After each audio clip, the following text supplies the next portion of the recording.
لا يجوز للرجل أن يتعمد التشبه بالمرأة ولا للمرأة أن تتعمد التشبه بالرجال، بل هذا معدود ضمن كبائر الذنوب، لأن الله يقول في القرآن الكريم: وليس الذكر كالأنثى. فإذا حاول الرجل أن يتشبه بالمرأة فكأنه يتمرد على الفطرة، والمرأة الرجل كذلك تحاول أن تتشبه بالرجال في ثوبها وفي مشيها وفي طريقة تعاملها ومخالطتها للرجال، تزعم أنها لا تفرق بين ذكر وأنثى، وهذا انحراف على الفطرة. وها هنا تنبيه في غاية الخطورة.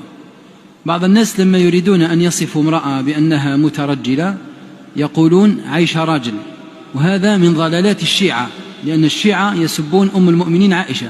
احنا عائشة لما نطلق هذا الاسم على واحدة نريد أن نزكيها، شو نقول؟ أنت يا ما شاء الله أنت عائشة ولا خديجة ولا فاطمة، واضح؟ ولا حفصة ولا صفية ولا رملة ولا غيره. أما أن تقولي عيش راجل لمن تتشبه بالرجال، هذا وإن كان الناس لا يعرفون مصدره ولا يقصدون معناه، لكن لابد على من علم هذا أن يتنبه له، وهو خطير للغاية، وهو من بقايا ضلالات الشيعة.